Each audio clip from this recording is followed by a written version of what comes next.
Stop. Whatever you are about to eat for breakfast, put it down. Because in the next 15 minutes, I'm going to show you exactly what to eat today to start supporting healthier blood sugar and the research behind every single bite. This is day one of a 30-day journey that could help change your life. Before we dive in, I need to say something important. This channel provides educational content based on published research, but it is not medical advice. Every person's body is different, and what works for one person may not work for another. If you are on insulin, metformin, sulfonylureas, blood thinners, or any other medication, do not change your diet or exercise routine without talking to your healthcare provider first. Food can be a powerful support for your health, but it does not replace prescribed medication. Always work with your doctor. Welcome back to the Smart Meal Plan. I'm your guide, and this is day one of our 30-day journey. If you're new here, this isn't just a diet plan. It's an educational, research-backed, meal-by-meal approach designed to help you explore how food may support better blood sugar management. Today's topic, the glycemic index revolution. Trust me, you want to watch this all the way through. Let me paint a picture for you. Imagine two people sitting down to breakfast. Same age, same diagnosis, type 2 diabetes. One eats a bowl of sugary cereal with skim milk. The other eats what I'm about to show you.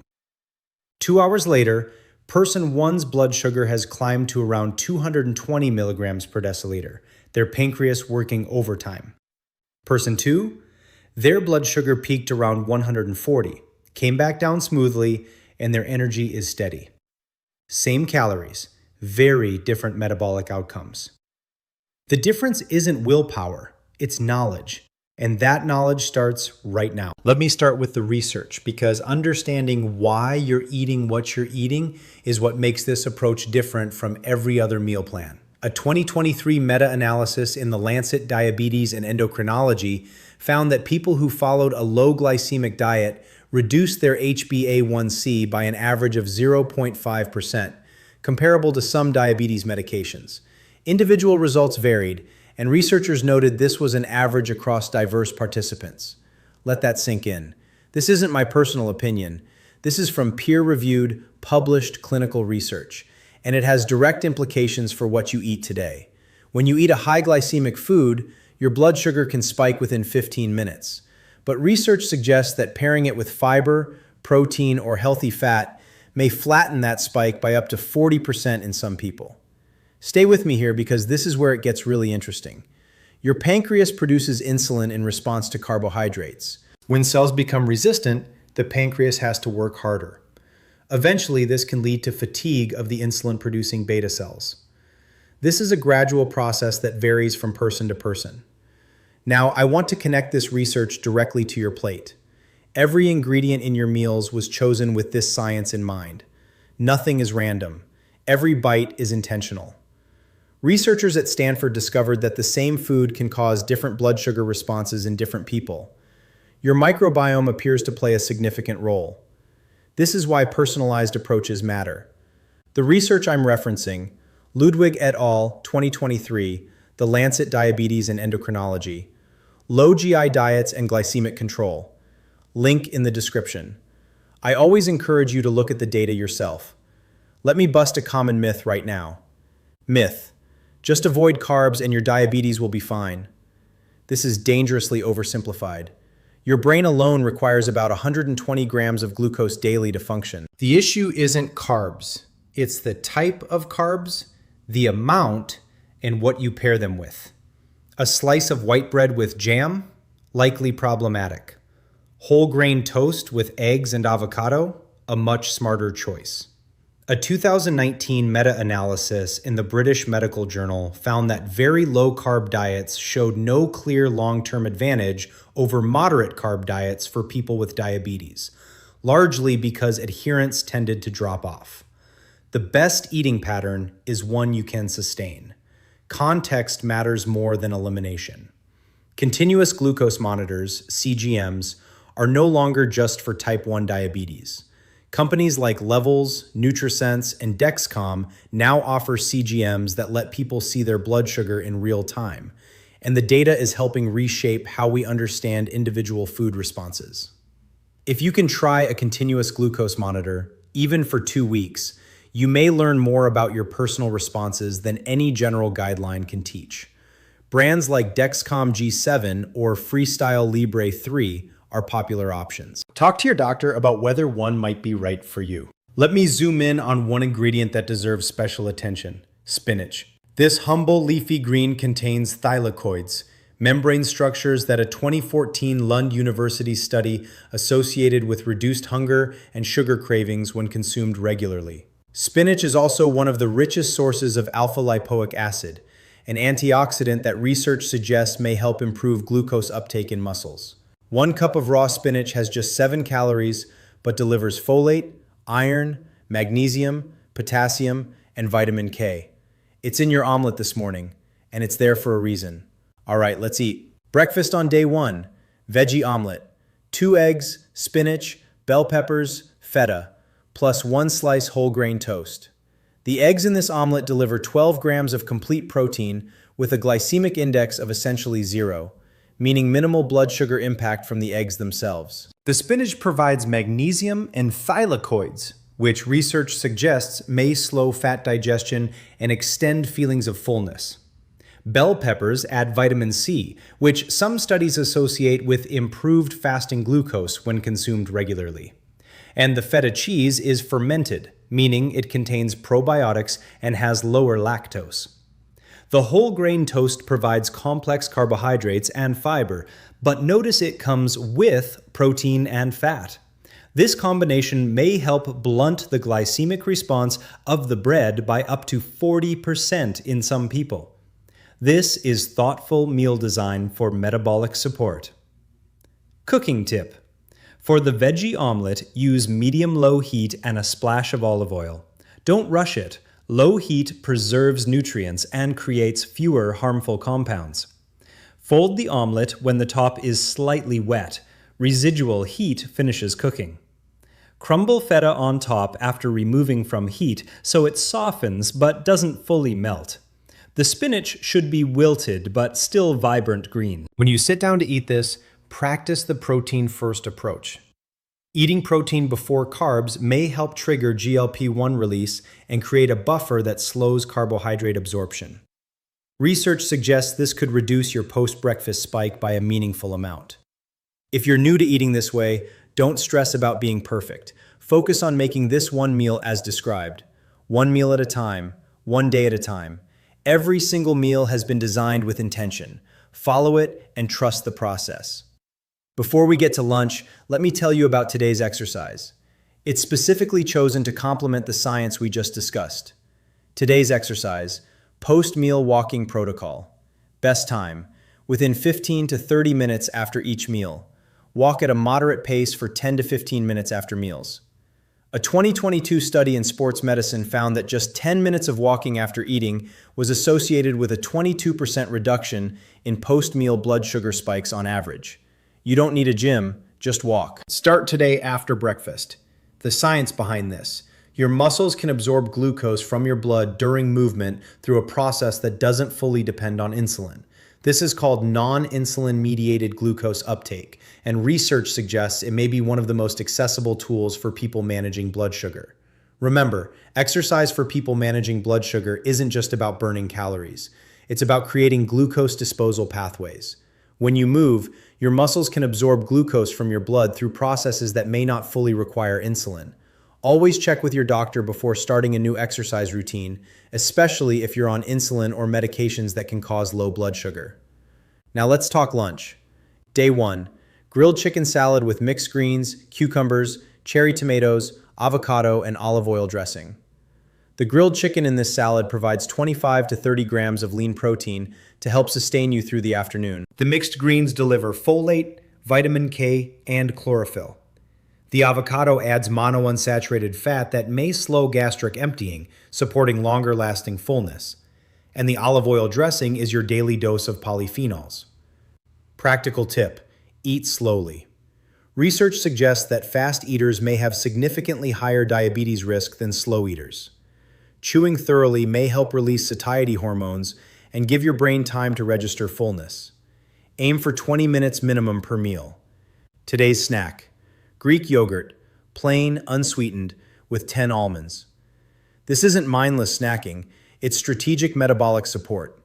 Timed for mid-afternoon, 3 to 4 hours after lunch, to help prevent the blood sugar dip that may trigger poor dinner choices. By preempting that potential crash with protein and fat, you may reduce cravings before they start. Now dinner. Day 1. Baked salmon with roasted broccoli and quinoa, half cup. Baked salmon is a standout for diabetes-supportive dinners. The omega-3 fatty acids, specifically EPA and DHA, are associated with reduced inflammatory markers that may affect insulin receptor function. Roasted broccoli provides sulforaphane, a compound that research suggests activates protective pathways in your cells. And the half cup of quinoa delivers complete plant protein plus resistant starch. Baking at 400 degrees Fahrenheit for 12 to 14 minutes preserves the omega-3s while creating fewer harmful compounds than high-heat cooking methods. Research suggests insulin sensitivity tends to decrease between morning and evening. The same meal that barely raises blood sugar at 8 a.m.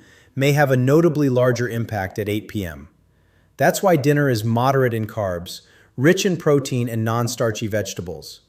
Try to eat at least 3 hours before bed, and the post-dinner walk is highly recommended. Research suggests even 10 minutes may help reduce your post-dinner spike. Plates in the sink, shoes on, walk around the block. Today's nutritional breakdown: 1,520 calories total.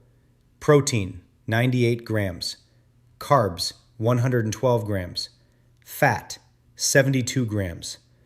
These macros are designed with type 2 diabetes management in mind. You should not feel hungry or deprived. If you do, add more vegetables and protein. Always consult your healthcare provider about the right caloric intake for your individual needs. If you're monitoring your blood sugar, and I encourage you to discuss a monitoring plan with your doctor, here are today's key testing moments. Fasting before breakfast, 2 hours after breakfast, and 2 hours after dinner. These 3 data points tell you how your body responded to today's meals. Write them down. Over 30 days, the patterns become incredibly informative. If you're on insulin or medications that can cause hypoglycemia, be especially attentive when changing your diet or exercise routine. Always have a fast-acting glucose source available. Your safety comes first. Let me get practical. I know some of you are thinking, this sounds great, but I have a job, kids, and 20 minutes to get out the door. I hear you. The veggie omelet takes 7 minutes. Crack eggs while your pan heats. Toss in pre-cut veggies. Buy them pre-chopped. Zero shame in that. Add feta, fold, done. The chicken salad for lunch? Cook 4 chicken breasts on Sunday and slice them throughout the week. Dinner's salmon takes 15 minutes in the oven. Total active cooking for all 3 meals? Under 30 minutes. And here's a mindset shift. Cooking isn't a chore, it's self-care. You're not making dinner, you're supporting your health. A question I hear on day 1. Can I substitute the salmon at dinner? I can't afford it every week. Absolutely. The goal is omega-3 fatty acids and lean protein.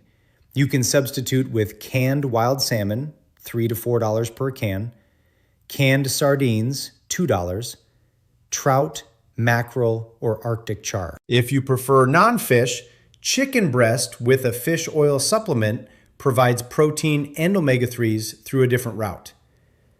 The meal plan is a template. The principles are what matter. Protein, healthy fat, non-starchy vegetables, and controlled complex carbs. The specific foods are flexible. What to be mindful of today? White bread and bagels. Glycemic index around 75, which is quite high. Sugary breakfast cereals. Some have more sugar per serving than a candy bar. Fruit juices. Even natural orange juice has a higher GI and no fiber to slow absorption. Flavored yogurts. Many contain 20 plus grams of added sugar per serving. You don't need to be perfect. You need to be consistent. Follow this plan most of the time, and you may see meaningful results. Every healthy choice is a deposit in your metabolic bank account, and those deposits can compound over time. If you're watching this, you've already taken an important step. You've started. Drop a comment below sharing what your fasting blood sugar was this morning if you're comfortable. I'd love to know your starting point so we can track progress together over 30 days. And if you found this helpful, share it with someone who might benefit, a family member, a friend, someone navigating their diagnosis. Let me recap what we covered today. First, the glycemic index is a useful compass for understanding which foods tend to spike blood sugar and which tend to keep it more stable. Second, pairing carbs with protein, fat, and fiber may help flatten the spike. Research suggests by up to 40% in some cases. Third, your microbiome plays a role in how you personally respond to food, and a CGM can reveal your unique patterns. Fourth, post-meal walking may be the simplest, most accessible exercise for supporting blood sugar after eating. And fifth, the foods to be cautious about. White bread, sugary cereals, fruit juice, flavored yogurt are often the ones contributing most to blood sugar challenges. Day 1 is done. The foundation is set. That wraps day 1. We went deep into glycemic index and insulin resistance, the research, why it matters for blood sugar, and how every meal today is designed around this science. Remember, everything I shared today is educational. Your body is unique. What works for one person may not work identically for another. Always partner with your healthcare provider when making changes to your diet, exercise, or supplement routine, especially if you're on medication. Tomorrow, I'm going to share research on a common kitchen spice that one study found may help reduce fasting blood sugar by up to 29% in the participants studied. You might already have it in your cabinet. Don't miss day 2.